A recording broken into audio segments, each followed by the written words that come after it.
what do you have in store for us this summer? That's a good question. Well, I don't know about the summer.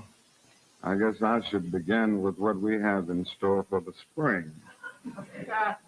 I feel that we are in the midst of a most critical period in our nation, and the economic problem is probably the most serious problem confronting the Negro community. And I might say the most serious problem confronting poor people generally. And I don't want to be narrow about this, talking only about the black poor in our country, because I must be concerned about Puerto Ricans who are poor, Mexican Americans, American Indians, and Appalachian whites. And we are confronting a major depression in the poor community.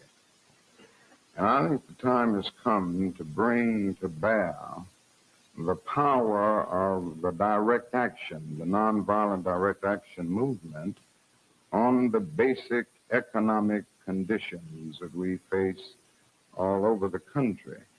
Nonviolence has been a tremendous force in grappling with the social problem of legal segregation and the syndrome of deprivation surrounding that system. And of course, it has been a major force in grappling with the political problem of the denial of the right to vote.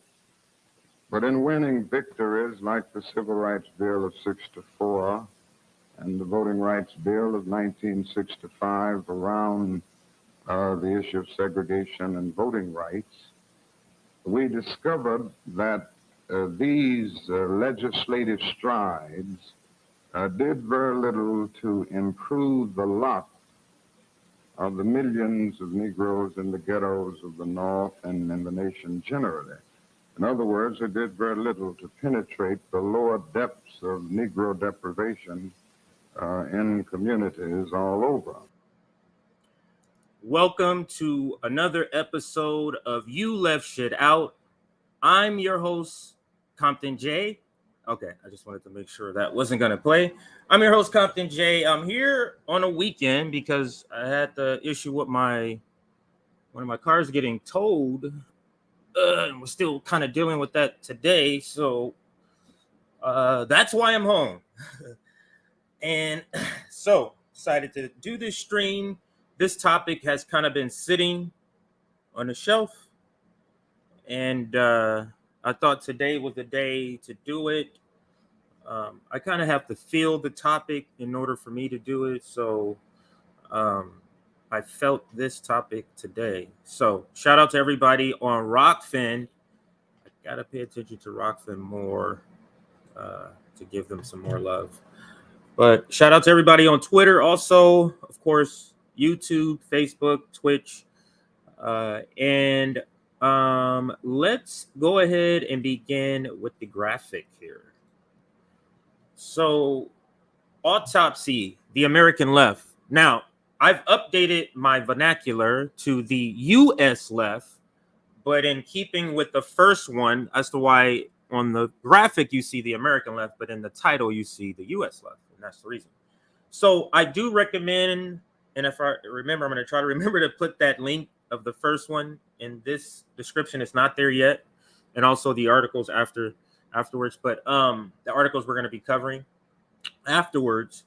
But there is a part 1 to this, so make sure you go check that out. But as you can see, I'm going to go along the top of the line, and I'm here. I'm just going over the graphic for those. So the top of the line, we have Nomiki. Let me say that right. Nomiki Konst. And she's part of the Majority Report Network. So is Sam Seder there. Then we have Rashida Tlaib. Is that Rashida Tlaib? My eyesight is not the best here. I think that's Rashida. Yeah. And then AOC, Briahna Joy Gray, Ayanna Presley, Emma Vigeland. Then we have Rational National, Jamaal Bowman, and Khanna. Now, I wouldn't personally put Khanna in the progressives and the left, but the professional managerial class does. So tried to get a mix of elected officials, commentaries, or people who do podcasts like talking heads, and a good feel of the people who, at least the narrative is that they're left. Because I know there's a lot of people are they're not left at all. The narrative is that this is part of the left, and this is what we're going to be talking about today. And then you can see the people at the bottom. That's Anna Kasparia, that's Cori Bush, that's Cenk Uygur, that's Nina Turner, that's Kashama Sawant, Kyle Kulinski, Bernie Sanders, Marianne Williamson, Krystal Ball. Last but not least, let me take the scrolling thing off so you can see his full face. That is Ben Dixon there. So, all right, so I can put that back, and let's take the graphic off. So that is the topic today. We're examining the question, can reformists and revolutionaries unite? That's the broad question. And then, of course, the immediate response, well, unite for what? It would have to be for what? And that's what we're going to be talking about. I want to first examine what some of the current things that have happened within the left community recently, in the last couple of years. And we're going to talk about that and examine if this is something that I, RBN, the people watching can get with some of these articles, with people who are on the left. So that's kind of where we're going to start. And then I'm going to go to a video from I think it's Marxist Paul on YouTube, but I'll get the name once I get to the video, who talks about left unity and the three different types. And that's what I want to examine, because I don't want to give it away. So I won't say, I'll leave it there. So let's do a quick chat check. See who's in the chat. I got to refresh. Give me 1 second to refresh here. Okay, so it's refreshing. Let's see. Yeah, I think it's Marxist Paul. I think it is. But I follow so many Marxists on Marxist accounts on YouTube. Sometimes I do get them mixed up, so I want to make sure I give the appropriate credit. Currently, we're at 112 viewers, 57 likes. Could we push that up to maybe 75 likes? Maybe another 23 more, 25 more. Push that up to 75 likes. Let's get some more people in here before we get into the meat and potatoes of this conversation. This is a conversation that is greatly needed. And let me bring up some comments here. So let's scroll to the top. Let me see. I don't know what this is, but let's say no, they cannot. That should be the entirety of your stream. There's nothing else to say about it. And that's he's answering, or this person, I should say. I don't know if it's your the person is saying, no, reformists and revolutionaries cannot. This should be the shortest stream in the world. The answer is no. No, and what we need to do is win over the non-revolutionaries to the revolution, convert the apathetic towards sympathetic. I need to turn the lighting up. My eyes are starting to blur. So sympathetic neutrality, and defeat the enemy with our majority. You are on the track that this stream is going. I'll just say that you're on the track that this stream is going. Oh, I still don't trust Briahna. Now, in a revolution, in a coalition, this is going to happen. Everybody's going to have different trust levels. This is what's going to happen. So I'm not going to say don't have it. Whatever that has brought you to that conclusion. I mean, it's fair to say, that's your conclusion. But I just don't want in all fairness, we're going to be skeptical of different people. Different people that gives us the vibe that might give that vibe to somebody else. So that I think will happen. RBN and PBM are the way to go. Yes, we will be doing more collaborations with them. Hello, comrade.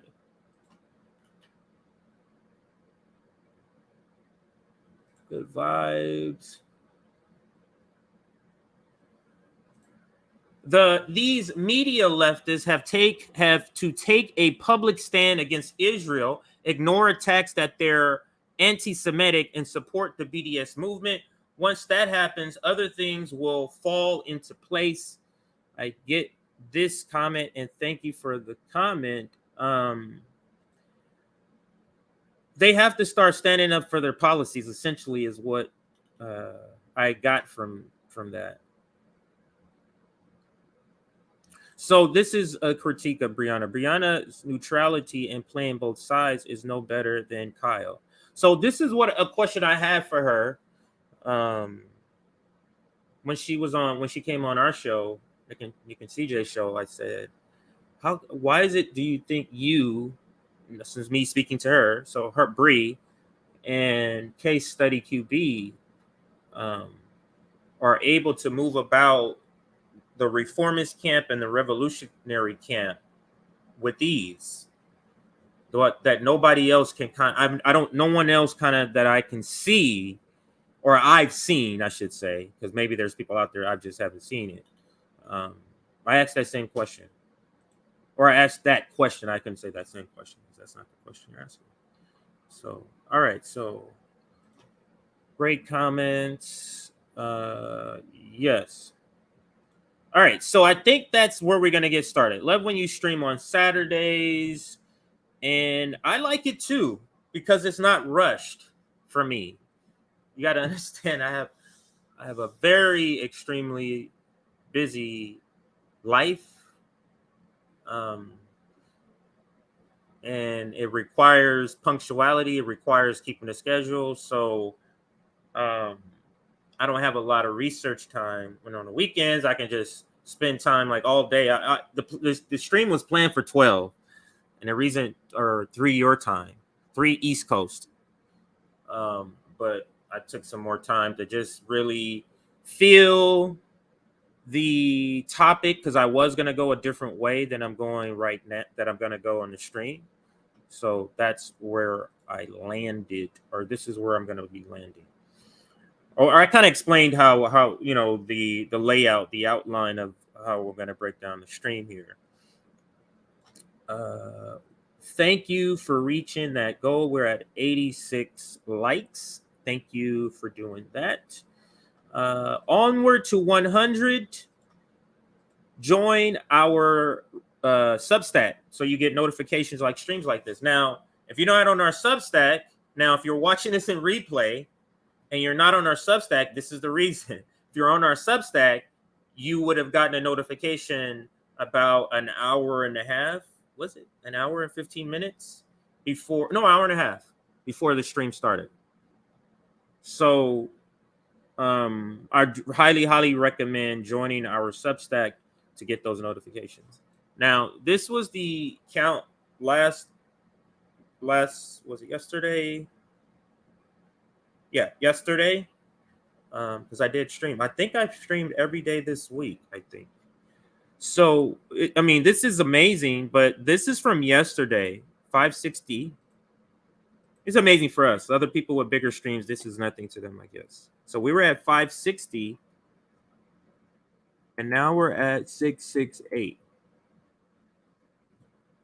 So more than 100 people subscribed in just 24 hours. So hopefully word is getting out about RBN. Hopefully people are drive-by viewers, just kind of, they see a title they like, never seen us, and then they stumble upon us.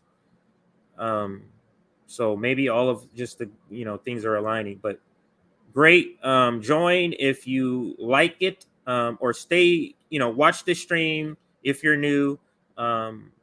I don't guarantee it, but I'm determined to get you on board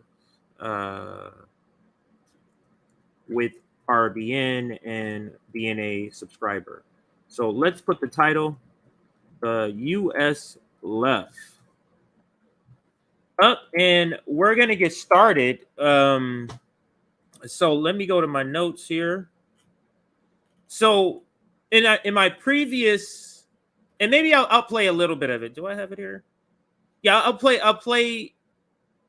No, I will not. I don't want to confuse things. I remember I watched it and I was like, no, I'm not going to play it. So I'll just talk about it. So in my previous, or in the part 1 of this series of Autopsy, the American Left, in part 1, I go through different categories. What am I looking for here? Oh, this is what I'm looking for. I go through different categories. Sorry, everybody. I'm trying to do too many things and talk at the same time. So let me pull up the article first, and then I'll go ahead and talk. So this will be the first article we'll be talking about. So in part 1, I covered things like policy. So I gave, so in the first one, it was Autopsy, the American Left. And I went through, I had several categories, and I went through and gave grades for those categories. So it was things like left solidarity, left policy, left execution, there's things like that. And then I would give it a grade. And of course, it was all D's and like an F in most of the categories.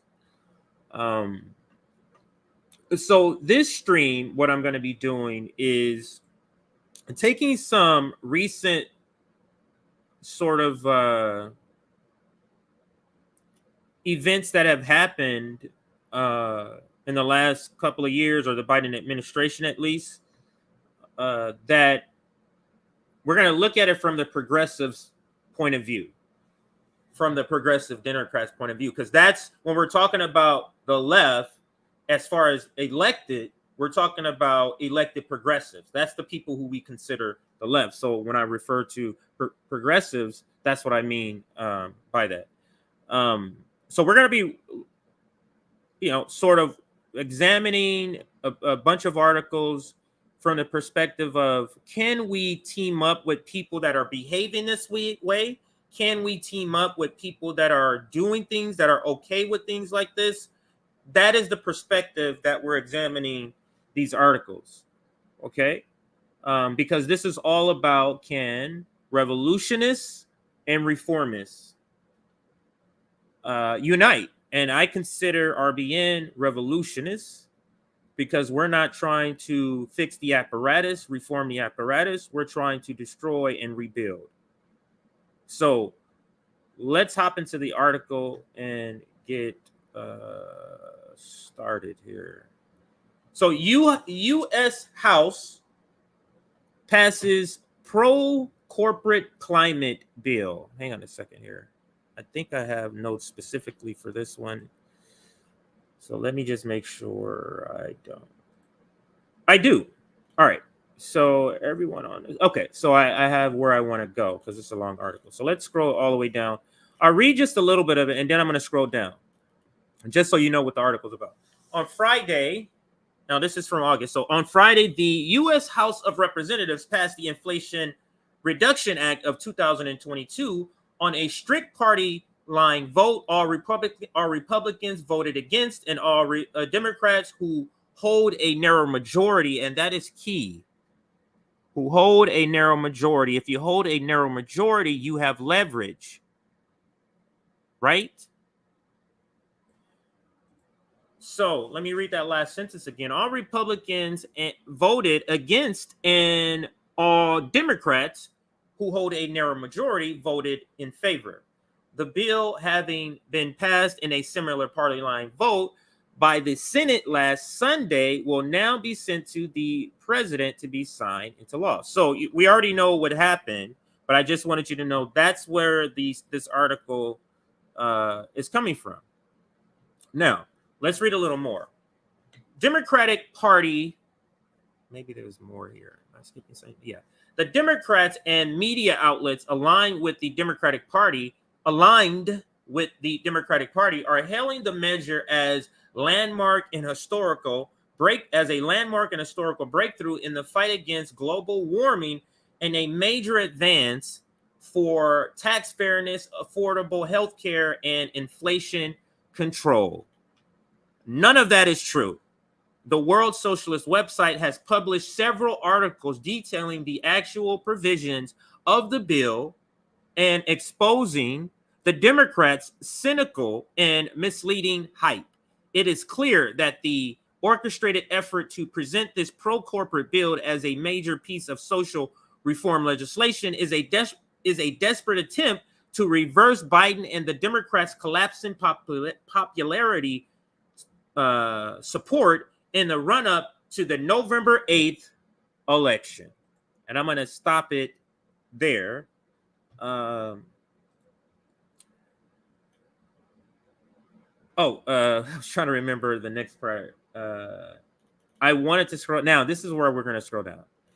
Because now let's specifically zero in on the progressives and what's happening with them, or what did they do, or what's going on with them in the Inflation Reduction Act. Because pro-corporate, this is the World Socialist website.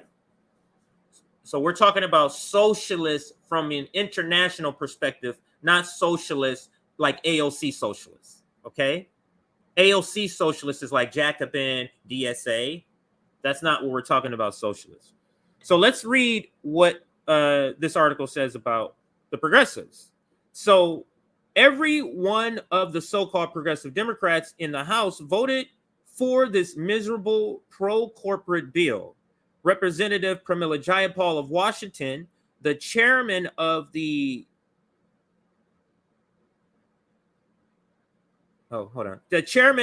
Progressive Caucus, said in a statement, "While we are heartbroken to see several essential pieces of the care economy, housing, and immigration left on the cutting floor, we know that the Inflation Reduction Act takes real steps forward on key progressive priorities." Now I'm going to read a little more because it's very short about what happens with the progressives, but that's the chair, or is she still the co-chair? The chair of the Congressional Progressive Caucus.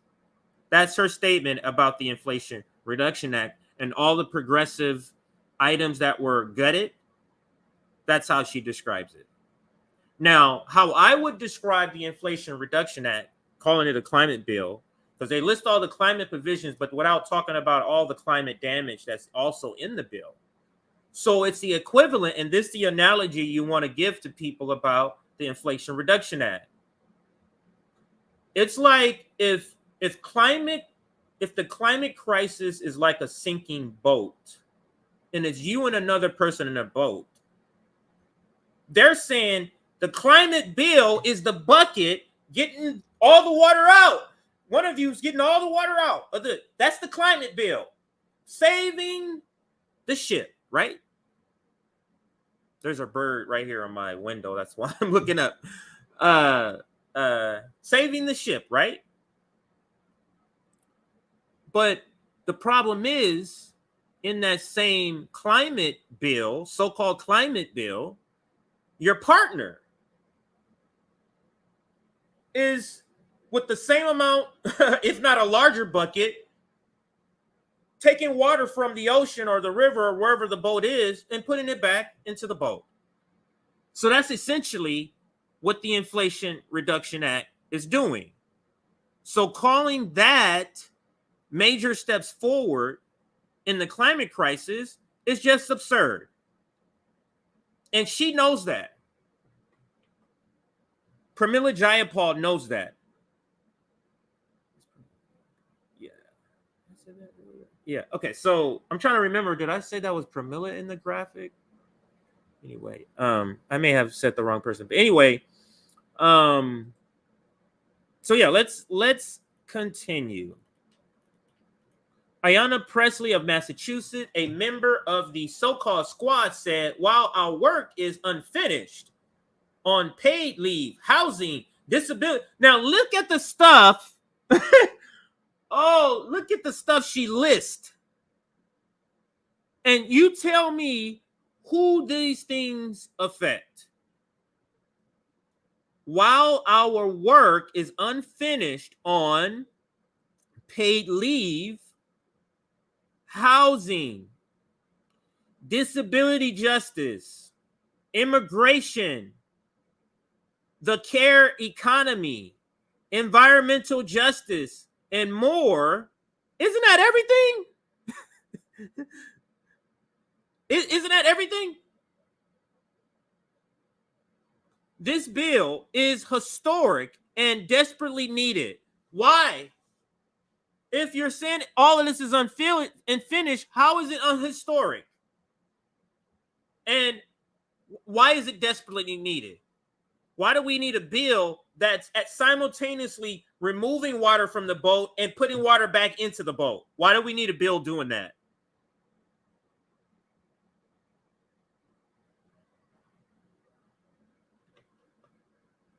Now, let's examine how they propagandize the word historic. This goes to Propaganda 101. Now, if you don't give a baseline for your historic, you can just say historic. So if they send us $1,200 checks, or like they did, they could call that historic because they've never done that before. But it's $1,200 in how many years, how many months during the pandemic? Was that adequate? But you see how they can call it historic? If I've loaned you $1, if you're a friend of mine, and the most I've ever loaned you is $1, and then I give you $1.50, couldn't I tell all of our other friends I've loaned him an historic amount? Couldn't I say that? Even though it's just 50 cents more than I've given him? You see the use of the word historic? And politicians do this all the time. And their PR arm, mainstream media, also helps them do this. So let me just check here. Didn't receive my stimulus check. They feel free to do anything they want because we all just kind of sit here and do nothing and don't have a reaction. Lucky came in a while while I ranted. Okay, so you must have just got here right in the middle of one of my rants. DC is basking in corruption at all levels, and I second that comment. Let's do because it looks like we're getting a few more people in here.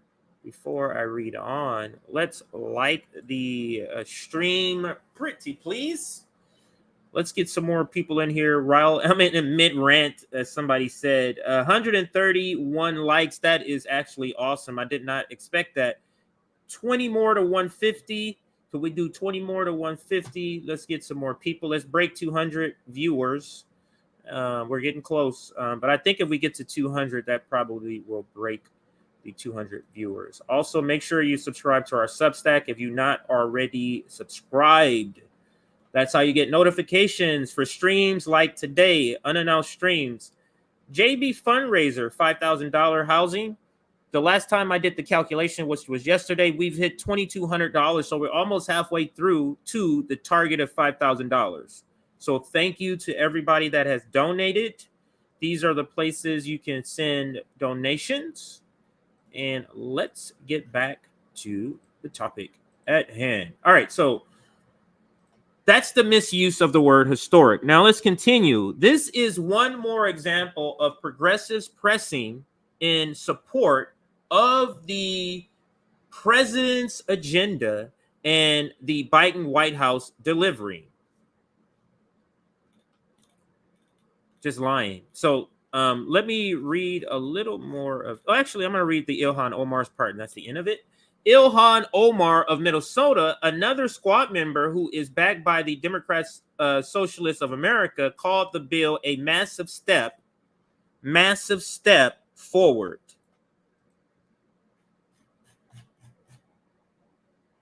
Oh, God. So that's the first article. So let's examine the question. You see how they're describing this climate bill. And I'll go to the top of the article. You see how they're describing this climate bill. So actually, let me take this now and put this one, since I have it here. I'll put this first article in here. So you see how they're describing this climate bill, right?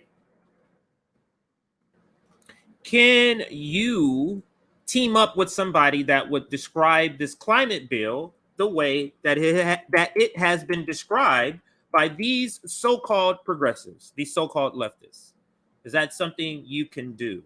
Is that a good strategy? If you view this bill as terrible and they view it as a massive step forward, can those two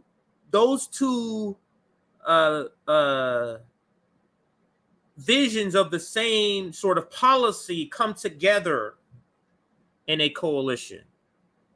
Is that possible? That's the question we're posing here. Let's now close this one. Oops, not start. Let me see the next article. So, let me tell you the different categories. I didn't tell you that. So what I wanted to do, this is what I forgot to do, and my apologies. I was supposed to tell you the different things I'm covering today. So today, these are the areas I'm examining. The Progressive Caucus, and that was the article for the Progressive Caucus, the one we just did. The next one we're going to do is House Progressives and Bernie Sanders vote to fund NATO, right? We're also going to cover Nina Turner and just the whole dynamic of progressives, the left, trying to join the Democratic Party. We're going to examine that. And then we're going to examine probably the largest group or organization in the United States that fits into the establishment narratives as left, and that is the Democratic Socialists of America. So those are the categories we're examining today's episode of Autopsy the Left. Can reformists and revolutionaries unite? So let's bring up the next article, which, like I said, is House Progressives and Bernie Sanders vote to fund NATO. Where was I here? So let's do it in place of this article.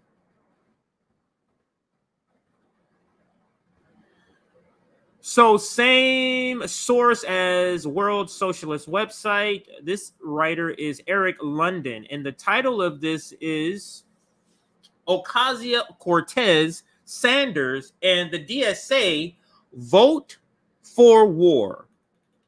So let's read a little bit about, these are the left. Remember, this is the left. The left, two of the, I can't think of anybody. No, two. I said two of the two biggest names on the left publicly right here, AOC and Sanders. Combined, they have the largest following of people who self-identify as leftists or people on the left. Progressives, right? They vote for war. So they're reformists. So the question we're asking is, can we coalition with them as revolutionists? And let's read this article. In the history of socialist movements, parties and political figures are defined above all by their attitude to imperialist war. And this is what Nick and RBN and I have been saying. foreign policy is not a side dish to being a leftist. That's the starting point. Because imperialism is about the oppression of Black and brown people and other oppressed people all over the world. That's what that's about. So that's step one. But in the United States, what makes up a leftist it's like minimum wage, Medicare for all, and there's a Medicare for all, and you believe something should be done on climate change, and then all of a sudden you're Malcolm X Jr. in the United States, and your foreign policy can be nuanced, and you're still a leftist. That's absurd. So let's continue with the article. On June 16, 1918, Socialist Party leader Eugene V. Debs was arrested and jailed for a speech opposing the U.S. government's involvement in World War I. Speaking to a large crowd in a park in Canton, Ohio, Debs called the war an imperialist war and denounced the Democratic administration of Woodrow Wilson and the capitalist government of Europe for waging war. And here is a quote. Every solitary one of these aristocratic, conspiratorial, and would-be murderers claimed to be an arch patriot, Debs declared. Every one of them insists that the war is being waged to make the world safe for democracy. What humbug, what rot, what false pretense. That absolutely rings true even today from Eugene Debs. Now, on May 10th, every single Democratic Socialist of America backed member of Congress voted. Here goes DSA. Now, this is not even the DSA category, but DSA winds up here also. On May 10th, every single Democratic Socialist of America backed member of Congress voted to approve Joe Biden's request for $40 billion in military and financial aid for Ukraine. Bernie Sanders, who once published a recording of himself reading Debs' Canton speech, voted yes for war credits, and said we should always have a debate, but the problem is that Ukraine is in the middle of a very intense war right now. I think every day counts, and I think we have to respond as strongly and as vigorously as we can. That is a quote from Bernie Sanders. And now they go on to bring up AOC. So let's listen to what AOC says here. AOC, or Alexandria Ocasio-Cortez, who knows nothing about the history of socialism, voted yes too, hoping that people either would not notice or would quickly forget her vote. She refused to issue as much as a press release or tweet explaining her vote. The other DSA members of Congress, Rashida Tlaib, I think I said Rashida Tlaib when I should have said Pramila Jayapal earlier. I think that's what I did.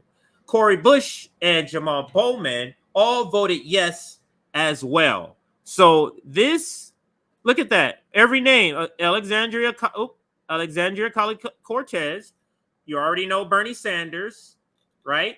Those are the two big giants on the left, right? Also, Rashida Tlaib, Cori Bush. Where is the adversarial part of this Justice Democrat strategy? That's my question. Where's that? Falling in line for an imperialist war that we provoked? This proxy war?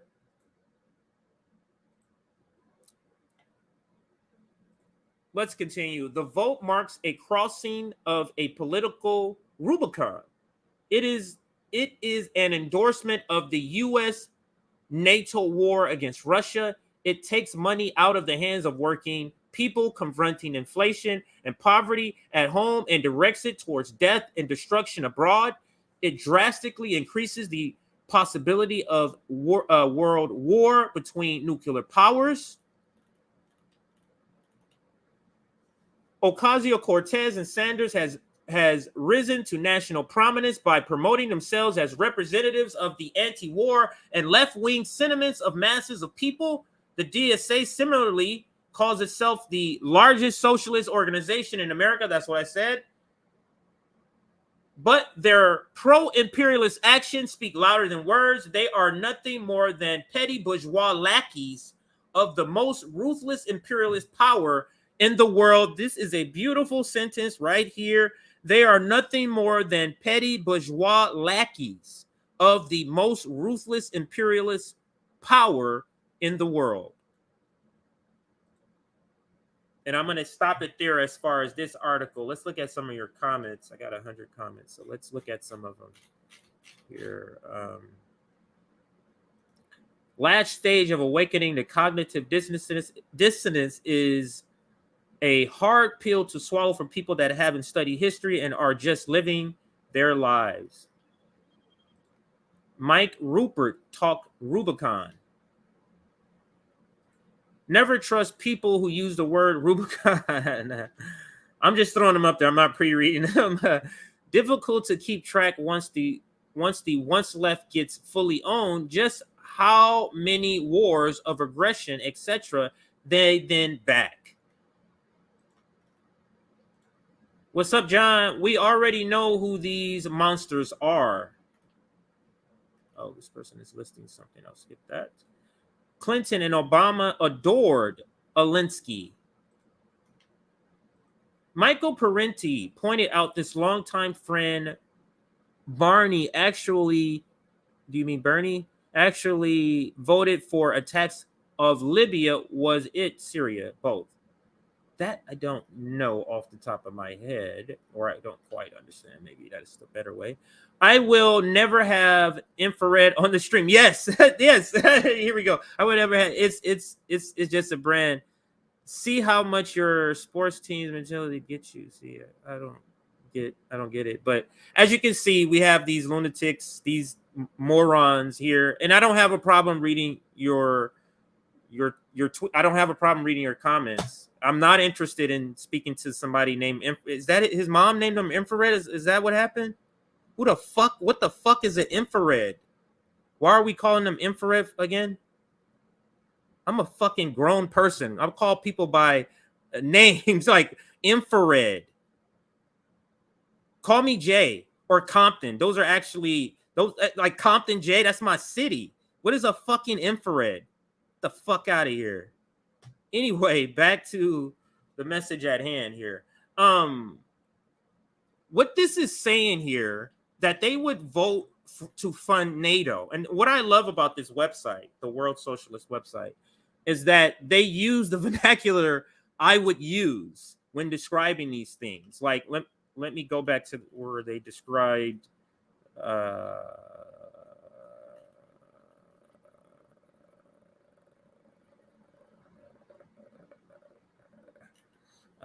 shoot, I think I lost it. Oh, here it goes. No, this is not it. But anyway, the way they speak, maybe it's up here. But the way they speak, I don't want to spend time still looking for that. The way they speak in describing it is not soft language like some that you would read in like Jacobin, for example. So let's bring up the next article. So far we've covered the Progressive Caucus and their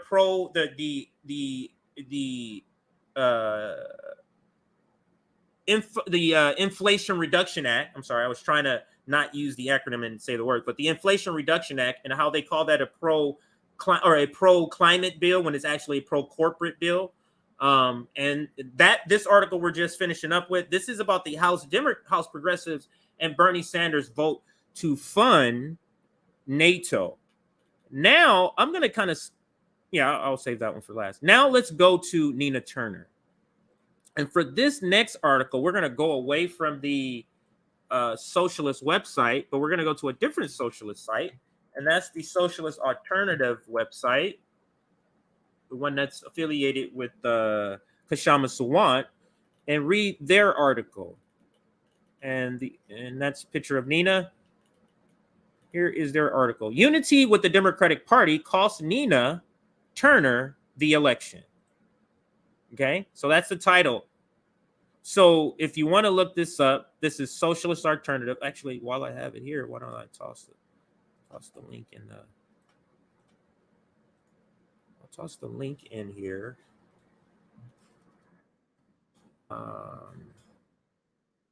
Title. All right, so I think I missed one. That last one I didn't get in there, but anyway, I'll add them later. But so far, I've added 2 of the articles, 2 of the 3 that I've read. Okay, so I'll try to remember to add them as we go. But let's dive into this article. Actually, let me read a couple of more comments. AOC, not AOC. Bernie Sanders. They never sold out. They never bought in. That's a different way of taking it.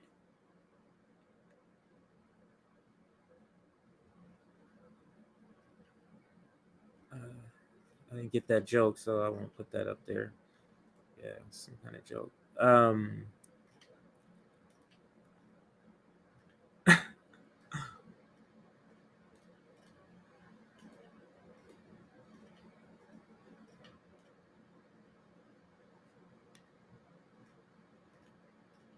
Lots of good jokes about them, but yeah, I don't want to put those up there. But anyway, let's dive into this article. Now, this one is written by Chris Gray. I'm gonna blow this up a little bit so I'm not straining here. This one's by Chris Gray. Okay, so let's read. The forces that burn Nina Turner's progressive campaign for Congress are the same forces that buried both of Bernie Sanders' presidential runs. These are not inevitable obstacles born out of a conservative electoral who are simply not ready for progressive change. To believe that would be to ignore the fact that Nina Turner dramatically out fundraised Shontel Brown among ordinary people, that 70% of Americans support Medicare for all, and that in early summer, Turner was beating Brown in the polls by as much as 35 points. Nina Turner lost because the Democratic Party establishment put its foot on the scale.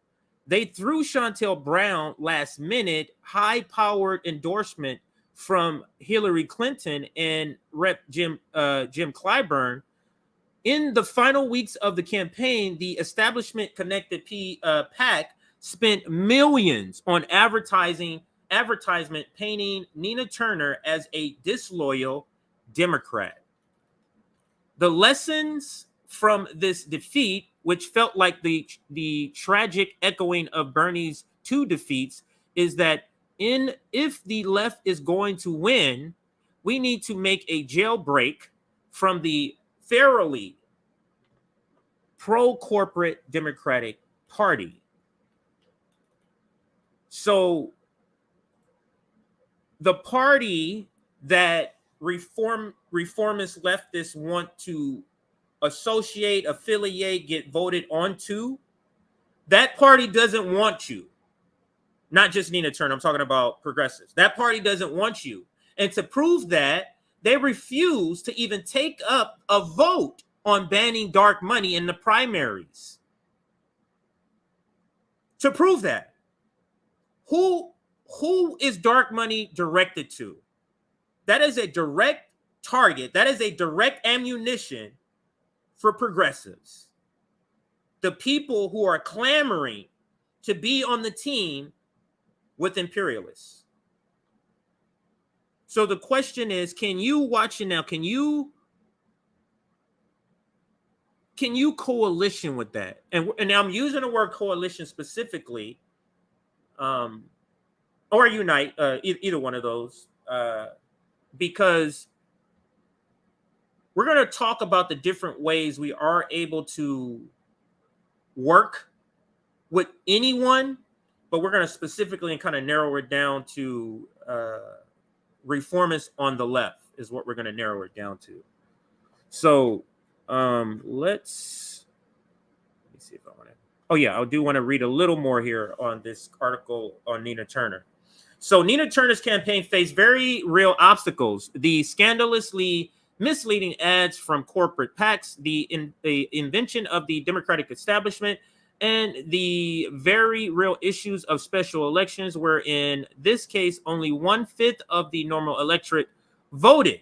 At the same time, the inability to overcome these obstacles traces back to the logic that comes with running in the Democratic Party. And that is another huge question that Nina Turner brings up, or covering this particular part of this stream comes up, is that revolutionaries think the Democratic Party needs to be torn down, destroyed. And reformists are saying, no, let's use them. Let's use the apparatus to get some marginal change. So there's barriers to the types of coalitions that those two groups can have. And that's what we're going to dive into in just a little bit. But let me read a little more of this article.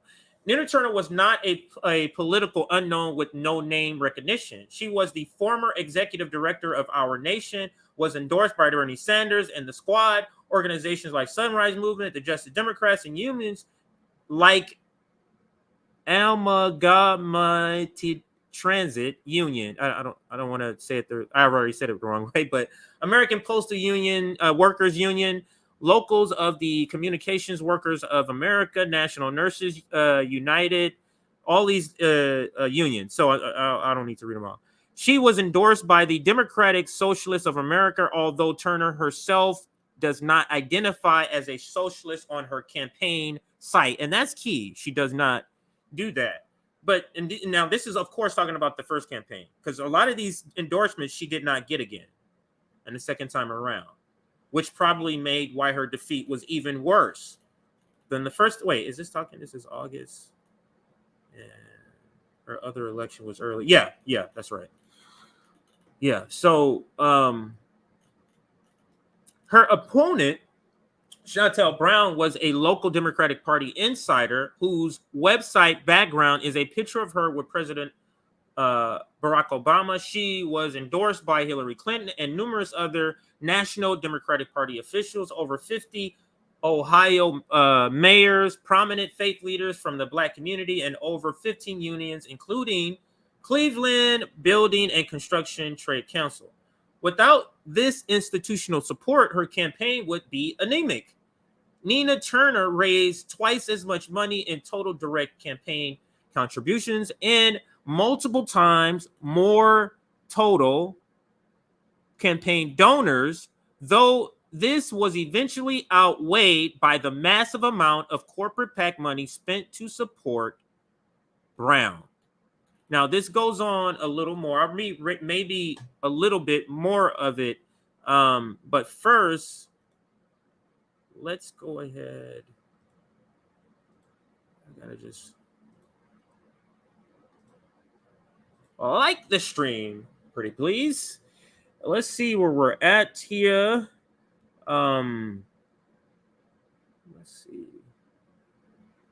198, just about to hit 200. Thank you so much. I don't think I need to ask for anything because we're just at, let's go to 215. How about that? 215 if you want to have something to shoot for. And make sure you subscribe to our Substack. That's how you get notifications for streams like the one you are watching now.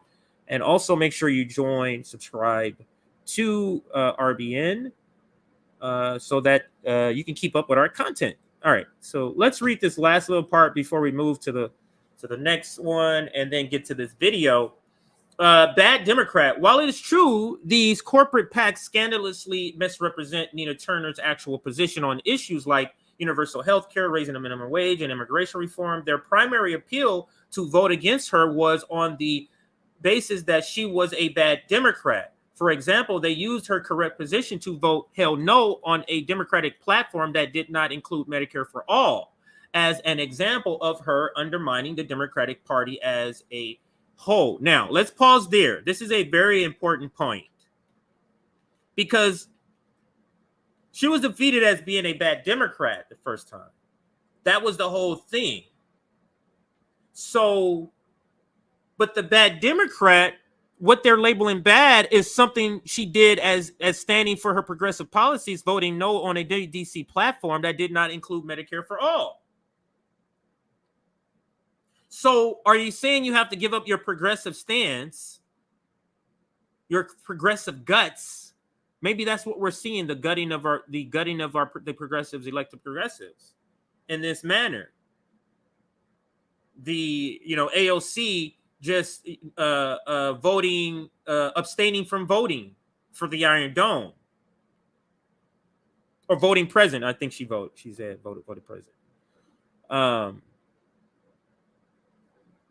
So if your very progressive policies is what's going to make you be called a bad Democrat, tell me how this strategy works.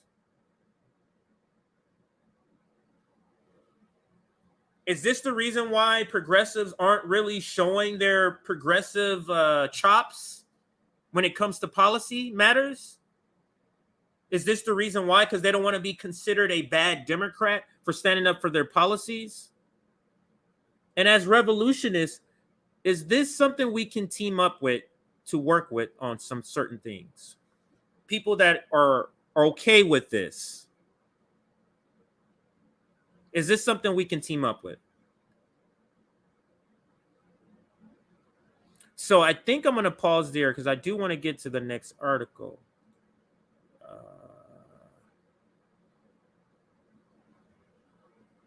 Yeah, yes, because I want to get to the DSA article, but it's listed last, so I'll go in order. Let's go to this one first. We're going back to the World Socialist website, and let's talk about Roe v. Wade. Did I mention that was one of them? Roe v. Wade being overturned. So yeah, Roe v. Wade being overturned.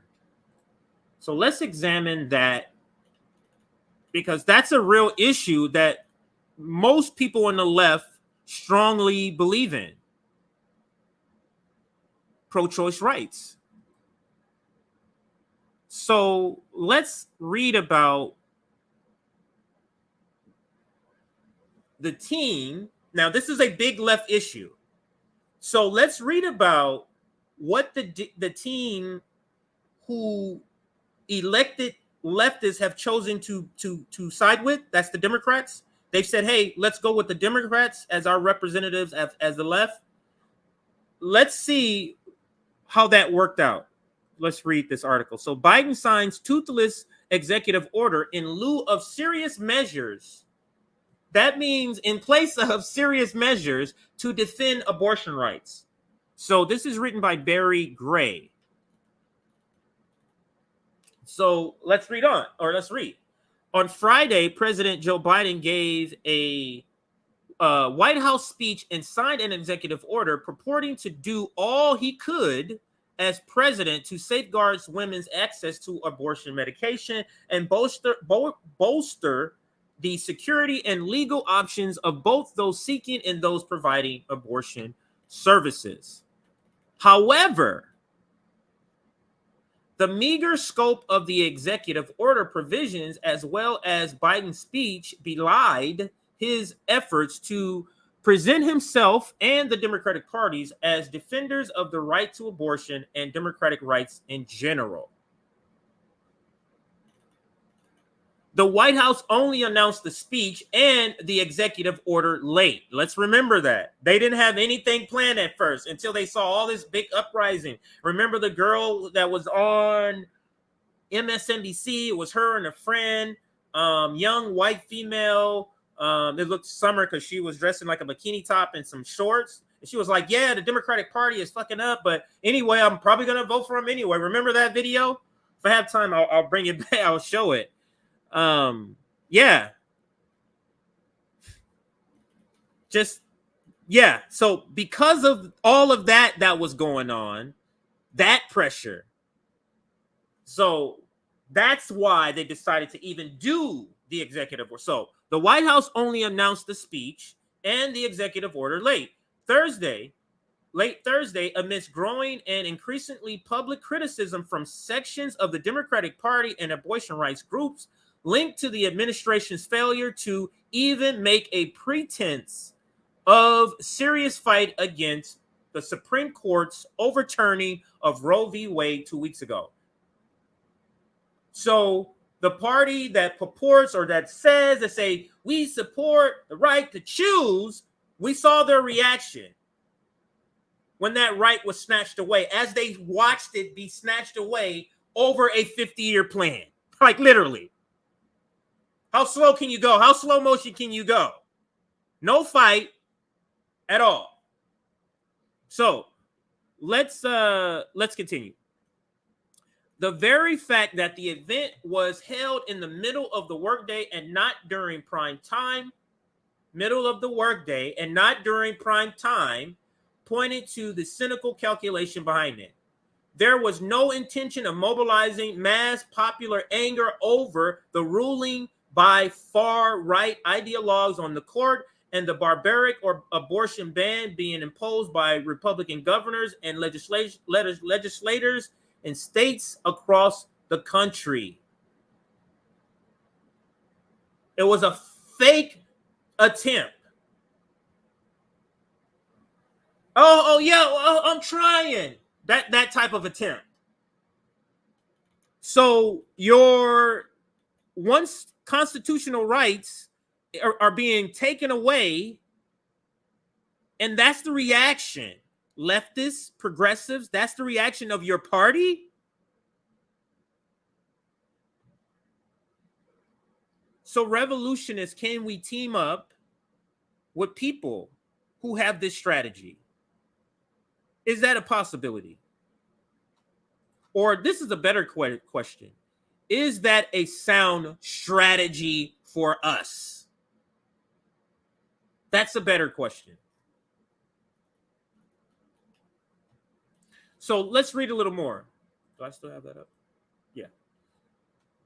It was instead aimed at providing political cover. That whole thing was designed to provide political cover for the administration's capitulation while using the destruction of a constitutional right established a half century ago to once again divert social opposition into the dead end of backing Democratic candidates, this time in the upcoming November midterm election. What they say, go vote. Go vote. That's what they said. That's their strategy. Is go vote.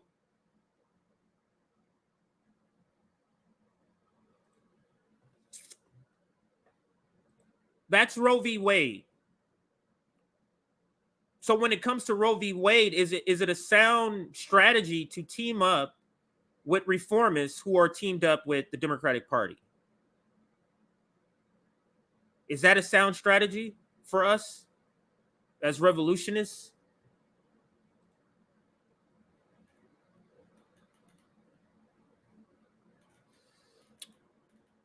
Okay, so let's move to the next article, last and final article, and then we're going to get to the video.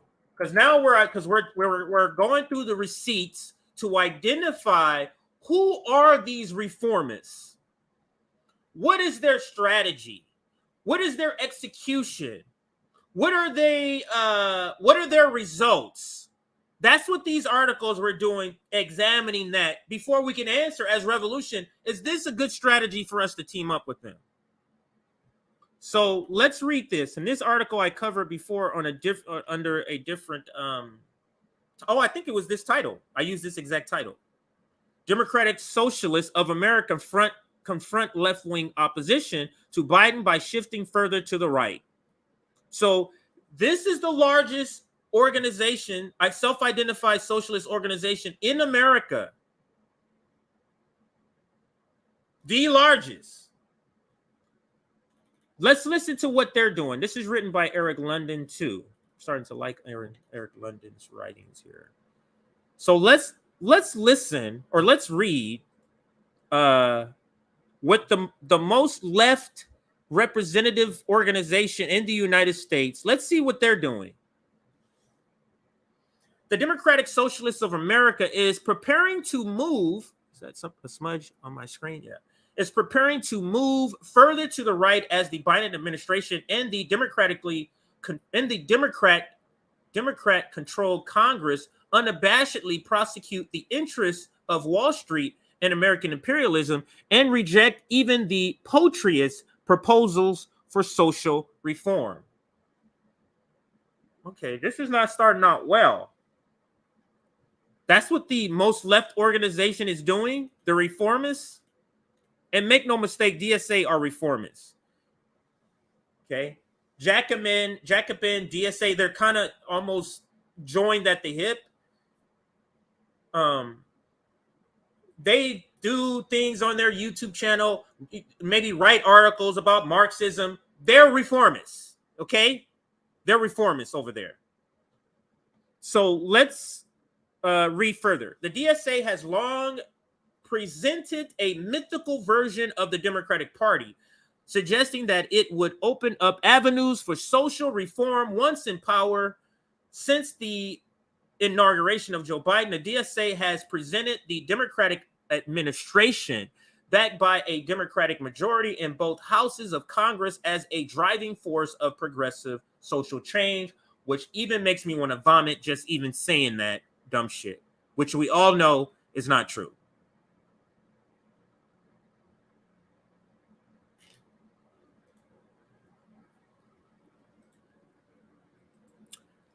Let me just check something here. Then I'm going to read on. We hit and exceeded that goal of 215 in likes. Thank you very much. We're at 227, and I do appreciate all of you who hit that like button. Awesome. All right. Just needed a breather there. So I took that opportunity to do that. All right. So let's read on. In its first quarterly statement published after the November 2020 election and Biden's inauguration in January 2021, the DSA Socialist Forum Editorial Committee wrote, "It seems like Democrats have learned some important lessons from the Obama administration.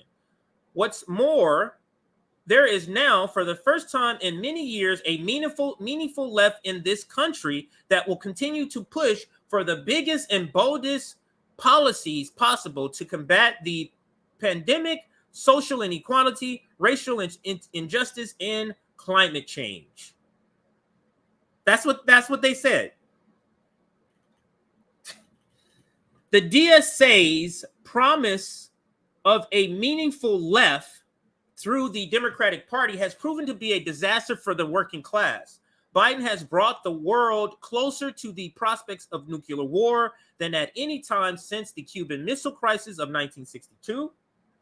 500,000 more Americans have died of COVID in the years since Biden took office. And now the Biden administration and Democratic governors are ending all restrictions on the pandemic as more than 2,000 people die every day. So that was about the pandemic. This reality explodes the DSA's claim that its influence has encouraged the 200-year-old party of imperialist reaction to transform itself into a left-wing party of social progress.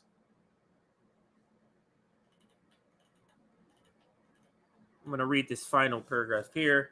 In a series of recent statements, the Democratic operatives who led the DSA have begun to acknowledge the growth. Actually, it might be two paragraphs. They begin to acknowledge the growth of left opposition. That's us. This is us who they're talking about. Left opposition to DSA-backed politicians like AOC and Jamaal Bowman, who are increasingly seen as conventional capitalist politicians and apologists for Biden and Pelosi. Now, listen what happens here. For those that didn't catch this the last time, listen what they do. Aware that this opposition reflects broader working class discontent, the DSA concludes that they must work even harder to present a mythical version of the Democratic Party in order to better channel social discontentment behind it. In order to channel that discontentment, they need to shout louder in support of the Democratic Party, which is bizarre, to say the least. To bridge the growing chasm between the DSA myth and the democratic reality, the DSA leadership is maneuvering to the right, calling for an end to any political principle that might marginalize, listen to this, calling for the end to any political principle, whatever you believe in, your policy that marginalize, calling for the end for any policy that marginalize, that minimizes the DSA from the Democratic Party establishment. Prominent DSA figures are praising even conservative Democrats like Chuck Schumer and New York Governor Kathy Hochul.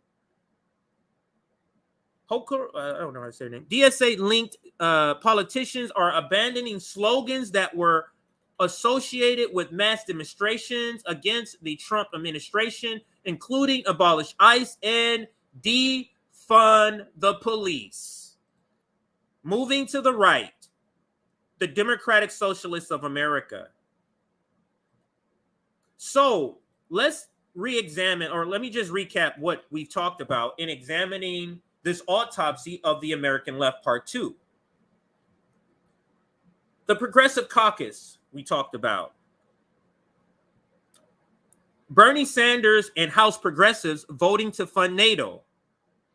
Nina Turner. Roe v. Wade, in this last category, Democratic Socialists of America. Now, in examining these articles, we're looking at it from the perspective of revolutionaries, saying, hey, these recent events that has happened with people who proclaim to be on the left, who are aligned with the Democratic Party, these are the things that have happened. Does any of this resemble anything that's left? Even the Inflation Reduction Act that they're trying to act like is a major step forward. One bucket of water in, one bucket of water out of a sinking boat, while another partner is putting another bucket of water in a sinking boat. That's what the Inflation Reduction Act is. It's neutral at best, but it's not neutral. All right, so now let's get to the the actual video. So let's bring it up in the same window. And it is Marxist Paul. The title is Leftist Unity, Where, When, and Wow, a Marxist strategic perspective. This is a strategy. What if we could see cyber threats in real life? Yesterday's technology. Sorry about that. Okay, so let's pause it right from the jump. I've been watching it, so I got to rewind it. So we're going to start it here. Let's make it bigger. And we're going to start here, but give me a second to close this other one so I don't get this mixed up. I know it's playing, but I'm going to rewind it in a second. Let's pause it and will it stay? Yeah, there we go. All right, so let's listen to the first 3 minutes and then we're going to pause it and have a little bit of a discussion here. So let's listen. I think I don't want to even estimate. It's 2 or 3 minutes, something like that.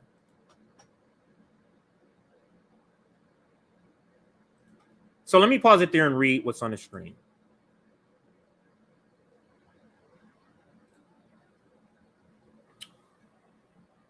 Unity is a great thing and a great slogan, but what the workers' cause needs is the unity of Marxists, not unity between Marxists and opponents and the disorder of Marxism. Now, this is the reason why I'm happy that that person who's here about the whole infrared thing, this whole MAGA communist bullshit, unity is a great thing and a great slogan. But what the workers, this is my concern. I don't know what perspective that bullshit is from, but it's not from a worker's perspective. So what the workers' cause needs is the unity of Marxists, not the unity between Marxists and clowns like MAGA. He didn't say that, so let me read the quote. Not unity between Marxists and opponents and distorters of Marxism. That's a literal quote that literally talks about this fucking ridiculous MAGA communism bullshit. It's not about it's not unity between Marxists and opponents and distorters of Marxism. Get the fuck out of here. Anyway, let's let it play.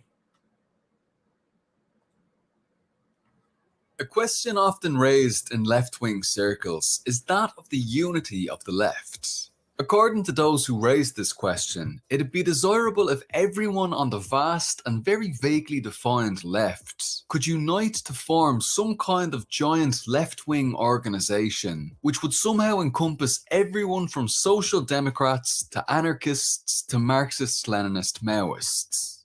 While this kind of left unity certainly comes across as a great slogan, it papers over the very real principled opposition between revolutionaries and reformists on the left. While some who promote this idea are genuinely well-intentioned, such as those who are new to left-wing politics and who don't yet fully understand why there are so many different left-wing ideologies, the slogan of left unity is too often advanced in an attempt to bring revolutionaries under the leadership of reformism, an attempt to rally radically different sections. I have to pause here because that is the first major point in this coalition, in this attempt of bringing revolutionaries under the control of reformists. That is what Marianne Williamson does. That is what the attempts of David Sirota does, and all these people who are trying to funnel all of this energy, all of this saying fuck this establishment, these Democrats, and trying to refunnel it back to the Democratic Party. So let's listen again. Then advanced in an attempt to bring revolution. I didn't go far enough because I wanted him to say that complete sentence. So let's go back some more. Understand why there are so many different left-wing ideologies. The slogan of left unity is too often advanced in an attempt to bring revolutionaries under the leadership of reformism, an attempt to rally radically different sections of the left behind their chosen representatives of parliamentarism in an unprincipled unity, which has unprincipled unity. Unprincipled unity would be MAGA communism, and also unprincipled unity would be Justice Democrats, Progressive Democrats, progressive teaming up with the Democrats. That's an unprincipled unity. The Democrats don't want Medicare for all. I'm talking about the establishment, the Democratic Party, the actual party. They don't want Medicare for all. They don't want to do anything on climate change. They don't want to raise the minimum wage. Just thing after thing. They want to continue to fund the military-industrial complex. So the idea that this is why it's such a flawed concept to think that you're going to be able to go in and take over the Democratic Party. Unprincipled unity. That's not working out for us. So let's continue. Backtrack it a little bit. Understand why there are so many different left-wing ideologies. The slogan of left unity is too often advanced in an attempt to bring revolutionaries under the leadership of reformism, an attempt to rally radically different sections of the left behind their chosen representatives of parliamentarism in an unprincipled unity, which historically hasn't worked out so well for revolutionaries. But as Lenin points out, the slogan of left unity is a popular one, and therefore revolutionaries must deal with it comprehensively to put to bed any misconceptions of elitism, puritanism, or ivory towers, and outline the true basis for the different forms of unity of revolutionary and progressive forces that exist, rooted firmly in the science of Marxism, rather than bourgeois liberal co-optational approaches. And importantly, there are different types of left unity, not just the drive for one big tent left-wing organisation, but also single-issue tactical unity, and Single issue campaigns, tactical unity. So let me rewind it. So he's gonna go into now the types, 3 different types of coalitions or unities or coalitions or uniting. So let me rewind it so I can start over. So let's listen to those types. Rather than bourgeois liberal co-optational approaches. And importantly, there are different types of left unity, not just the drive for one big tent left-wing organisation, but also single-issue tactical unity, and mass organisations of the United Front, and unity within revolutionary parties themselves. So can I get a clean shot of that? There we go. I want a clean shot of that so we can see that up there. Okay, so is that clearly? Yeah, that's clearly seen on the screen. How do I take that cursor off? The cursor off. Guess not. Anyway, so let's look at these. Tactical unity, single issue campaign. You know what that was? Yeah, this whole now just understand all of this is about who can unite on the left, reformists and revolutionists, and then to a point when it's just revolutionists. Okay, there's three types, or even maybe these could be not stages, but 3 types. Tactical unity. You know what that was? And we saw revolutionists and reformists come together on, and you saw how that worked out. That was force the vote. Force the vote was a tactical or a single issue campaign. It was tactical unity. Unifying with people, or the attempt was unifying with people on one issue that we don't agree on a lot of other issues, even strategy. How did that work out? Reformists grabbed their ball and left the court because big bad Jimmy Dore was there. So that was an example of tactical unity. What's some other single issue? Well, they're going to give more examples in the video, so I guess I can allow the Marxist Paul to give the examples. But now let's go to the next one, which is the United Front. This is unity of revolutionaries and progressives. This is where there's still a possibility of unity between revolutionaries and progressives, but there's a specific type. It's more than single issue, but there's a specific type. And then the Revolutionary Party, and that's just the unity of Marxists. So that does not include progressives. But so these are the 3 different types. And now the unity of the United Front is the one that most people, when they're dreaming like, why don't all the left come together? They're talking about unity of revolution and progressives, but the problem is not with clear lines, and this is the reason why it always falls apart. And they're going to talk about that in just a moment. So let's let the video continue. As explained by Lenin, what's necessary for the success of the revolution is primarily the unity of Marxists. Marxist unity is based around the unity of revolutionary principles and the formation of a revolutionary party of the new type to lead that struggle. In order to bring about principled unity between the revolutionaries and the broader progressive forces, the Revolutionary Party establishes a united front as the organ of bringing the broad masses into the struggle. Below the unity of the party and the united front, there can also be a tactical unity of broader left-wing forces on single-issue campaigns, such as fighting fascism. So today, we're not going to be discussing whether or not this or that group on the left can be friends. We're instead going to dive a bit deeper into the matter from a Marxist strategic perspective and take a look at the 3 main forms of unity, starting with wide-reaching tactical unity, then narrowing in slightly to the united front, and finally concluding with the highest form of left unity, the unity of the Revolutionary Party itself. But first, if you're new here, then go ahead and found out I'm not supposed to do that. I did it last time, let them advertise, and somebody told me I'm not supposed to do that. So I will stop that there, and I'll turn it back on in just a second. But at least I can tell you I won't play it. But go to his Patreon, Marxist Paul. He's actually great. With some explanation videos, I've used maybe 3 of his videos in past streams, 3 or 4 of his videos in past streams. So, form of left unity that brings together revolutionary, progressive, reformist, and parliamentary forces is the tactical unity of the single issue campaign. By tactical unity, what's meant here is that there isn't necessarily principled agreement between those uniting to confront an issue of common interest. Instead, it's a simple tactical alliance entered into to bring the greatest possible number into a very specific campaign to achieve a victory in the shortest possible time frame.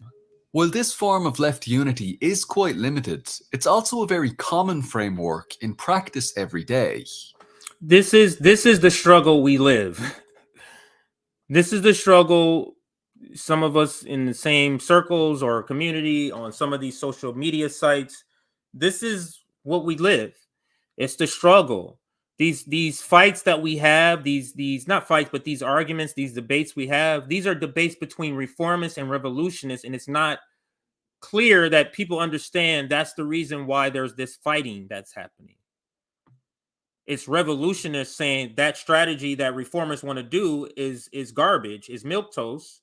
And it's reformists saying the strategy revolutionists want to do is going to not produce some results because you're burning the whole thing down. So this is this back and forth that we're talking about. But because we have overlapping issues, we still kind of have some of the same people we talk to, some of the same issues we overlap. So there is that happens. But because of the inability to broadly come together as a coalition, we find it hard to even execute the tactical items, the tactical single campaign items. And you saw that in Force the Vote. So let's continue. An example of tactical unity. So he goes into an example in Ireland. I think this is Ireland. So I'll let that play a little bit. I'm going to fast forward this a little bit. Okay, so we'll go here.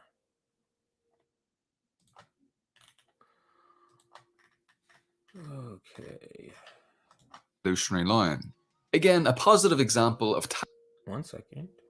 Tax. The campaign saw the revolutionary element directly confront and prevent the installation of water meters, or arranging their removals in some cases, while at the same time there was a broader campaign uniting all those who opposed the tax, organising marches, demonstrations and public meetings, in which revolutionaries also participated and strived to assert the revolutionary line. Again, a positive example of tactical unity in action on a single issue campaign. But as Seamus Costello stated, we maintain that any cooperation must be on the basis of a principled political position. It must be on the basis of explaining fully what all our policies are. It will be primarily an educational function or an educational campaign, in the hope at least that some significant section of the working class will understand. So let's read this again. We maintain that any cooperation must be on the basis of a principled political position, not just simply, oh, we're together. A principled political position. It must be on the basis of explaining fully what our policies are. It will be primarily an educational function or an educational campaign, in the hopes at least that some significant section of the working class will understand. And let's continue. These important words from Costello explain how revolutionaries should conduct themselves during the tactical unity of a single issue campaign. At all times, the revolutionary element must assert who they are and what they stand for.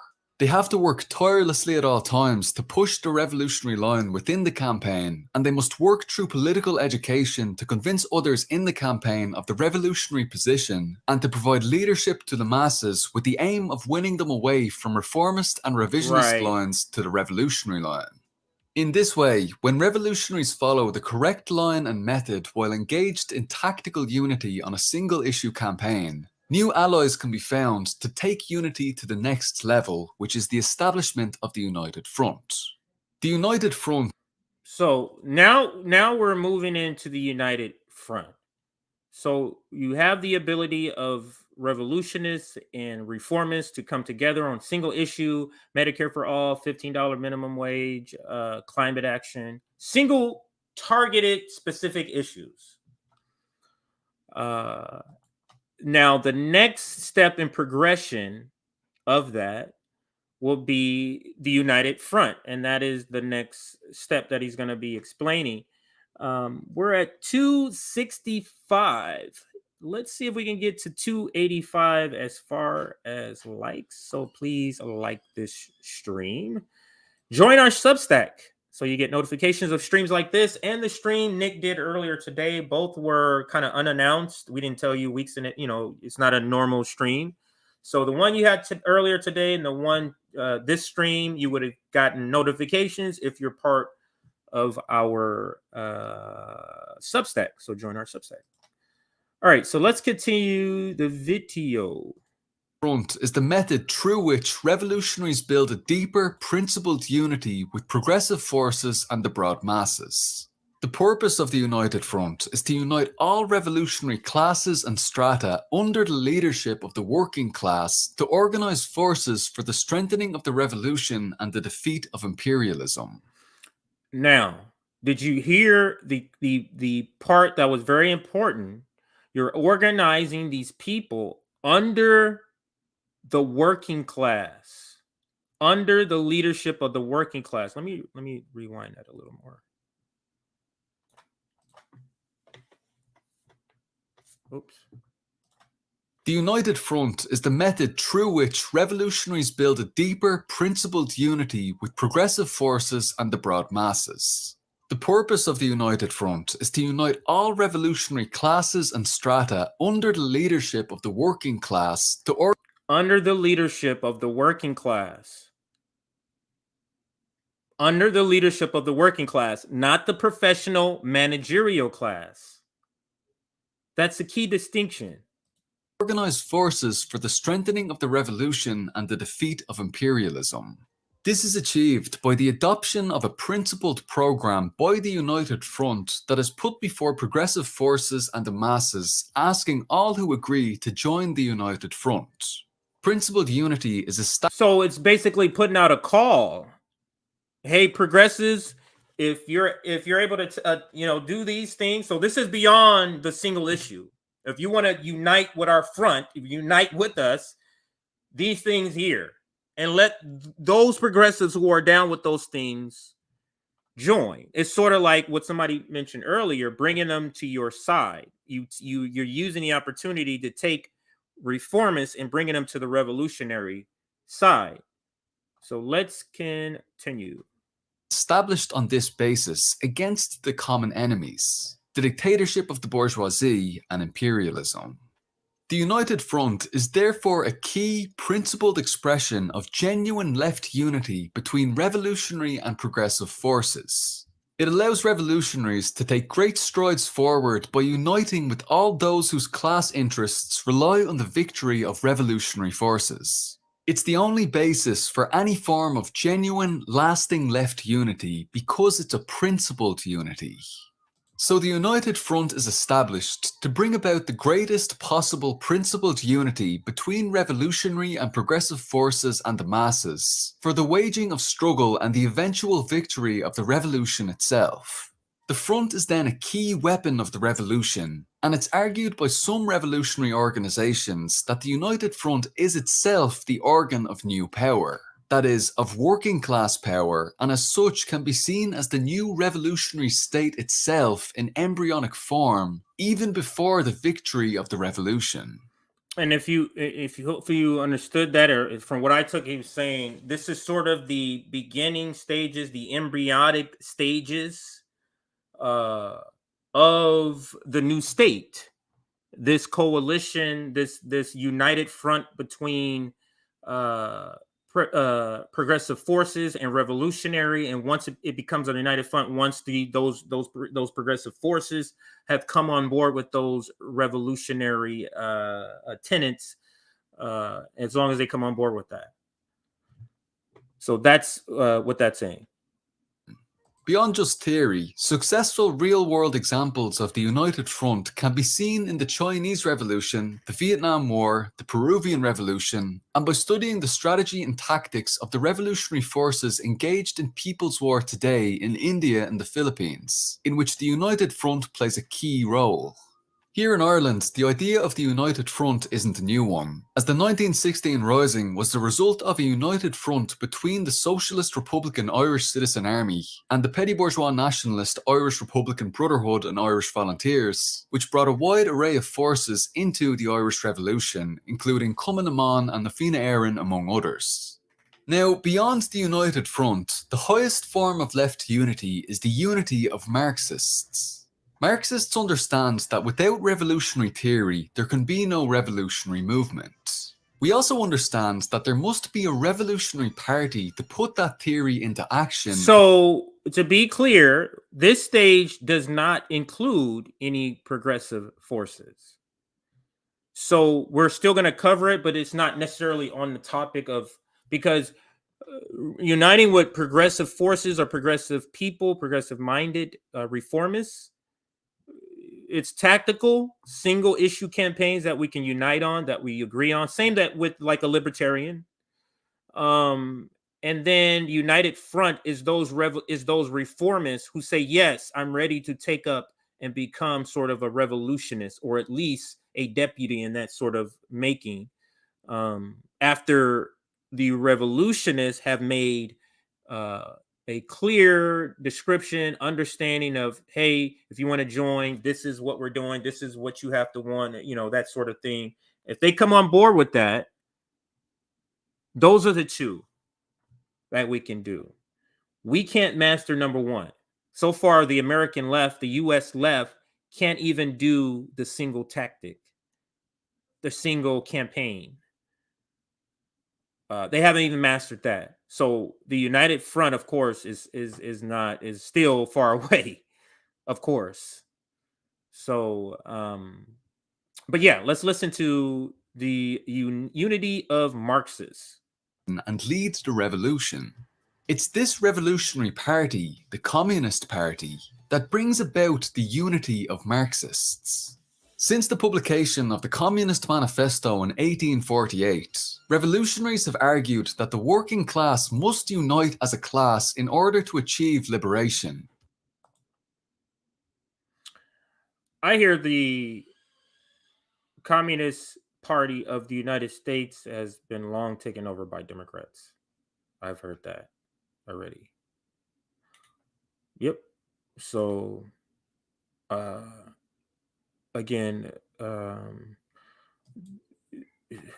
what the video takes into account that this is a real communist, this is a real Marxist, these are real, and obviously if you're promoting in any way to support the Democratic Party, that leaves open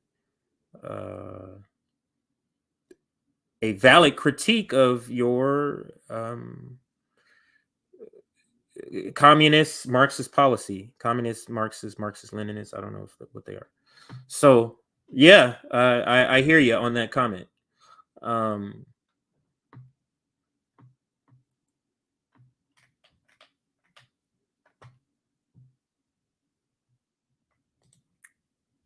I think the idea of revolutionary discipline that Nick often speaks plays into this. Yes. Revolutionary discipline is probably the thing that the left, one of the big things the left lacks. Even revolutionary and reformists. And in order to do so, they must have their own independent fighting organizations to assert the revolutionary line and organize revolutionary action. This is the basic theory behind the establishment of the Revolutionary Party. This Communist Party is therefore the fighting instrument of the most advanced sections of the working class, and it aims to unite all genuine Marxists within its ranks around an agreed and principled program for revolution. The Communist Party is also then the highest expression of revolutionary unity, the most principled form of genuine left unity within the revolutionary movement. Lenin developed on Marx and Engels' call for fighting proletarian organizations to the higher understanding that the party must be an organization of professional revolutionaries, a revolutionary party of the new type. By this he meant that the revolutionary party must be different in nature to the bourgeois parties that have gone before, discarding bourgeois methods of organizing, and instead setting about achieving victory in the revolution in a professional, systematic way by leading the progressive forces against the common enemy of capitalist imperialism. Mao further built on this foundation by explaining that if there is to be revolution, there must be a revolutionary party. Without a revolutionary party, without a party built on the Marxist-Leninist revolutionary theory and in the Marxist-Leninist revolutionary style, it's impossible to lead the working class and the broad masses of the people in defeating imperialism and its running dogs. So I want to reread this. So if there is to be a revolution, there must be a revolutionary party.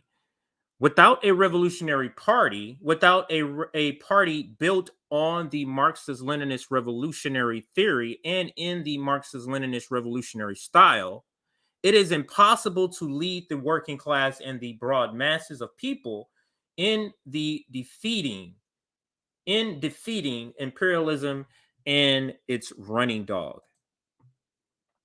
Mao teaches that one of the bases of revolutionary unity is the practice of criticism and self-criticism. Criticism, self-criticism is the systematic approach of addressing any issues that arise in the course of revolutionary work and addressing them in a comradely way to find a solution. As Mao explains, conscientious practice of self-criticism is still another hallmark distinguishing our party from all other political parties. As we say, dust will accumulate if a room is not cleaned regularly. Our faces will get dirty if they are not washed regularly. Our comrades' minds and our party's work may also collect dust and also need sweeping and washing. The proverb, running water is never stale and a door hinge is never worm-eaten, means that constant motion prevents the inroads of germs and other organisms. That is such a great quote to stop that video on, but that is such a great point that knowledge catches dust, figuratively. And you have to always be in motion in these discussions. And I think that's the reason why these streams work so well, is because it's a constant discussion of policy. It's a constant discussion of things that's happening, getting people's views, having these call-in shows that Nick have and actually talking to people, your comments. So this is good. This is good in the educational phase of any movement or revolution. So that is great. Now, we're going to be winding down, but I do want to show a couple of clips here. I think we've examined and the left in those 5 categories that I mentioned earlier. And in that examination, I think, to me, I only see the possibility of tactical single campaign coalition building with reformists. I don't see the United Front at this moment. I don't see that happening right now. So that is I'm not sure. Let me play these couple of videos and then I'm going to give that commentary because it's kind of a closeout commentary. there absolutely should be a progressive challenger from the left in a militant campaign. I absolutely don't think it should be from the Democratic Party. And I do want to address the specific names that you brought up. But before doing that, I want to say it's much more about the strategy, the political strategy that we as working people use to bring a real challenge to the Democratic and Republican candidates. And the starting point, the ABCs of that strategy are you don't run as a Democrat. Because look at what they did to Bernie Sanders.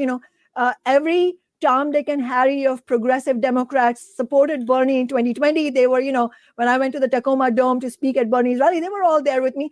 I know these people. They don't support Bernie's politics, but they were there because it was so easy. There was nothing at stake to get on the Bernie bandwagon at that time, and yet then go ahead and support Biden once Bernie was crushed, because we all knew that was going to happen. The Democratic Party elite were going to use some trick or another to get Bernie off the books. And then you got James Clyburn, you got South Carolina, and lo and behold, it happened. We didn't know exactly how it would happen, but we knew it would happen.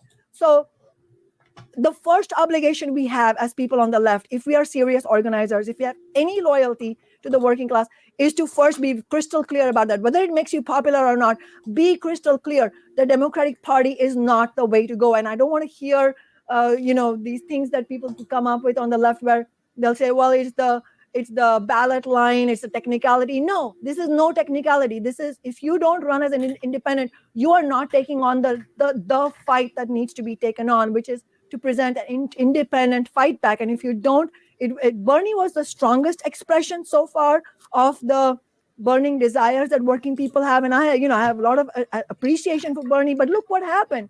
It went nowhere. Yeah, it went nowhere. And that's what I was saying about bringing revolutionary minds, non-establishment people, and bringing them back to the Democratic Party. That's a lot of what this unity is about. Unity on the left. It's about bringing revolutionary minds, thinkings, people under the control of reformists, aka the Democratic Party. So let's play another video I got here. Now I'm just kind of examining a few videos that point out some of the strategic issues with reformist leftists, or some of the failings of what they're saying they're trying to accomplish through their tactics. This is the reason why there's not a united front. So these videos that I'm showing you now is that this is the reason why we can't have a united front with people who are fine with teaming up with the Democratic Party. We can have a single campaign tactical unity. What the Justice Democrats have become is there's no other way you can say it. There's just simply terrible. But the strategy, let's talk about that. But the strategy, let's talk about the strategy. One, let's elect progressive Democrats. Let's elect them. That's a good strategy. Let's elect progressive Democrats to go in and agitate. And then you elect them. And you galvanize all these people, AOC in particular, you galvanize all these people to believe in you're going to do this. Finally, a project that's going to do something. We elect you and you literally do nothing. Oh, we need some more. We elect some more. You literally do nothing. Then you start voting for Nancy Pelosi. Then you start voting you start abstaining from voting. Then you start voting for iron domes. Then you stop opening your mouth. You stop supporting things like forced to vote. Then you start giving Biden an A. Then you start calling her Mama Bear.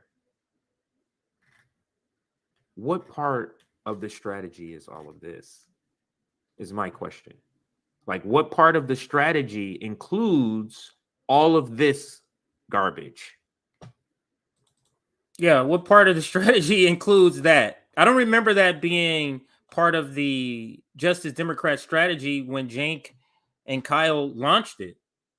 That's not what I recall their strategy being. But let's go to the next video. So failed strategy by reformists that they keep staying with the same failed strategy. Reformists. Again, this is the reason why they make it hard to have they make it impossible to have a united front, but a single issue tactical unity is still possible. Now let's let Nick describe the class divide. There's a class divide on the left right now where you have privileged motherfuckers with health care who get mad at poor and disenfranchised people for not liking the politicians that they like. So why is this accepted on the left? People wondering why I'm going off on the Western left. This is why. This is why. There is no solidarity in this movement. So these privileged people, they see people get left behind. So if you don't support Medicare for all, how many people are going to die because of that? If you are not canceling student loan debt, how many people are living in poverty because of your decision? But meanwhile, privileged people, and I've seen their houses, it's not fair that I've seen it, but I've seen it. The people we talking about, they make a lot of money. The people make a lot of money, and then they get mad at protesters for challenging their favorite politicians. And yes, I am mad because I see people going along with it. I thought the left, I thought we were supposed to have class analysis, but apparently we don't. So when I get mad at the squad for funding the police more, how are you going to get mad at me for criticizing your favorite politicians when they are funding the forces of oppression that are killing us? You know why? Because you're a white privileged motherfucker who's staying at home knowing that you're not going to be a victim of police violence. So since you know you're not going to be a victim of police violence, you get mad at people who are calling out your favorite politicians for being complicit with it. No, we are not allies. No, we are not friends unless you stand in our community. And I'm calling all these people out because I am tired of people putting the preference and the opinions and the emotional health of the politicians over the activists. Amen. So, Amen, Nick. Amen. Where I come from, so I'm going to get to the question. But why? Every time I say something when I talk, Nick thinks I'm trying to make him go fast. I just try to provide the little church. You know how if you ever been to a black church, the preacher would talk. They would say, main man. It would say, right. They say this like it's like a reinforcing. So anyway, I thought that was funny. So I wanted to point that out. Where I come from, we shouldn't even give them a fucking excuse like, oh, Rome, technically Rome wasn't the one who did. I don't care. My response to that was, are you telling me that working class people should not challenge your favorite politicians? You made the argument why we shouldn't be mad at Bernie. You made the argument why we should be mad at AOC. Instead of be like, oh my God, these activists, they're so toxic because they mad at your favorite politician. Fuck you. Love that. I couldn't get all of it because it was cut off the Twitter 20-second thing. That's as much as I got of his fuck you at the end. Let's go to this next video here. And here we go. Now, this one, we're talking about left unity. Now, Nina Turner didn't win her race. She goes on reformist Jen Perman's show, and let's listen to their discussion. And I think that speaks very directly to one of the biggest issues that we saw, during your race, especially in the home stretch, which is the worst time to have. Actually, let me make sure I set it up correctly because he does start mid-sentence. So let me read. Nina Turner with Jen Perlman, and then I say she has me blocked, talks about the so-called online left, calling them nihilistic. Funny how they tried to insult by saying online left, but they are mad because they know they need the online left to vote. And that's what I was saying. Like they're calling it, they're trying to talk down to you as a worker. They're part of the professional managerial class. So they're talking down to you, calling you an online left as a slur, but they're mad and disappointed because she didn't win. And they obviously know it's because of that online left that you're calling out. didn't show up to vote for her. So let's listen. I think that sets up the video better. So let's listen to the video. And I think that that speaks very directly to one of the biggest issues that we saw, during your race, especially in the home stretch, which is the worst time to have, this dissension, if you will. You already have enough with the millions of dollars in the horrific ads that they were playing. The billboard, we remember that we saw when we were in Cleveland, calling you an anti-Semite and all that stuff. But then you have the other part of the equation, which is this sort of nihilistic movement with the online left that thinks that you can never do enough. I mean, I try to tell people you invested hundreds of thousands of dollars in a television ad in the Cleveland metro area saying that you support Medicare for all, and yet it wasn't enough that you did. So listen to what reformists are saying. Her using money to buy an ad is the threshold that they're saying you should be happy with her doing something for Medicare to gain Medicare for all. An ad. And if you complain that that's not enough, they're upset. Now you see why there can't be a united front with this sort of milquetoast thinking here. I try to tell people you invested hundreds of thousands of dollars in a television ad in the Cleveland metro area saying that you support Medicare for all, and yet it wasn't enough that you did that. It's like, no, you have to come here and do this and that. And I'm just thinking there's too much of this. There's this huge problem on the left where there's this idea that I would rather be right than be effective. And that is something that I say this to anybody who's going to see this interview, and we know a lot of you will.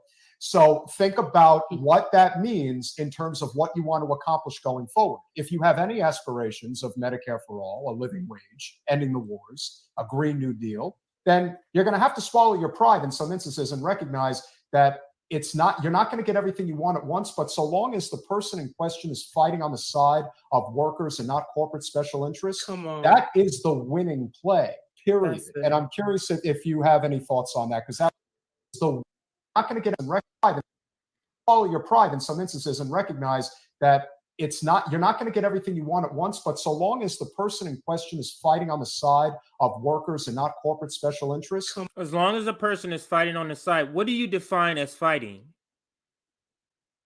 Because we had a little miscommunication about another word. Not doing enough, another phrase, not doing enough, because you say the threshold was met of doing enough when she put out an ad. So I'm a little skeptical on when you say fighting, because what do you define as fighting? That is the winning play, period. And I'm curious if you have any thoughts on that, because that was something that really set us off. No, I'm so sick of the purists. I'm so sick of them, the over-woke damn purists. Like, if you don't agree with me, you say one thing. Over-woke. You notice the use of that word?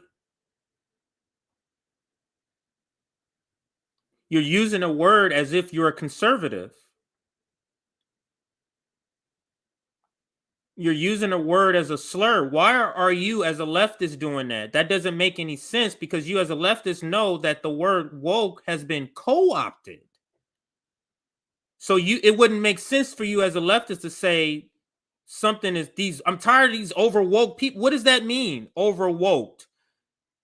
Is there a such thing as being, because the whole concept of being woke is being woke to all the bullshit that's happening that your ruling class is not telling you about, which should be a good thing. But Jen Perlman is saying that's bad to know too much of what the fuck is going on. So let's listen to Jen Perlman, the brat, throw a tantrum again. She's waiting for him to stop talking, so she has a tantrum ready to go. Not corporate special Look interests. at this face. That is the She's winning waiting play, to go. period. And I'm curious if you have any thoughts on that, because that was something that really set us off. No, I'm so sick of the purists. I'm so sick of them. He's not even asking you. He's asking Nina Turner. And you notice both of them look away when she starts talking. Woke damn purists. Like, if you don't agree with me, you say one thing, and then I'm going to keep these are people that are bitter. They decide they don't like you, and then they use everything to work backwards from their conclusion, and they will find. I would say a lot of working class people, a lot of poor people, a lot of people and people of color, black, brown, indigenous people are bitter. They're bitter at the oppression, the repression of the ruling class. And we're bitter also at the people who prop up that ruling class and that status quo, which is you, Jen Perlman.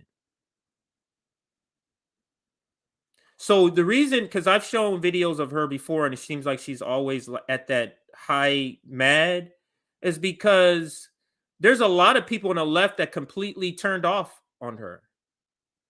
Like, I helped support her. I helped was doing tweet storms and all this other stuff, thinking and then when she lost her race and all that stuff, and then the real true colors came out of this woman. So she lost a lot. Like, go to her streaming. Like, no one watches that shit. This video where I found from Nina Turner literally didn't have, I don't think it had, and she's like, I know a lot of people are going to watch, it didn't have a lot of views at all. But anyway, that's not the point. The point that I'm making here in this video is that Nina Turner and this conversation with Jim Perlman, or maybe it's Jim Perlman in his conversation with Nina Turner, and I forget his name all the time, they say his name. They're complaining about the online left wanting too much. The people who have health care and live in nice homes are complaining that the people who don't have any of that are complaining too much.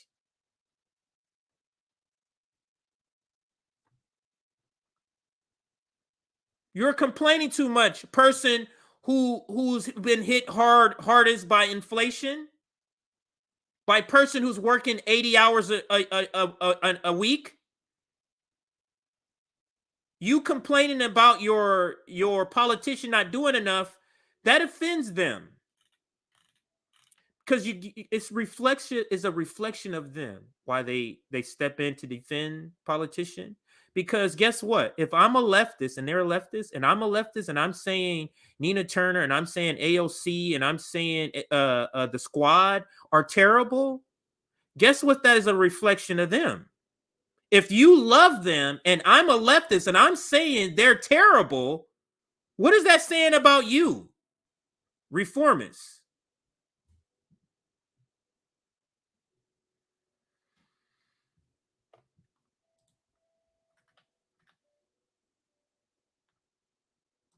Yes. Throwing up these comments here.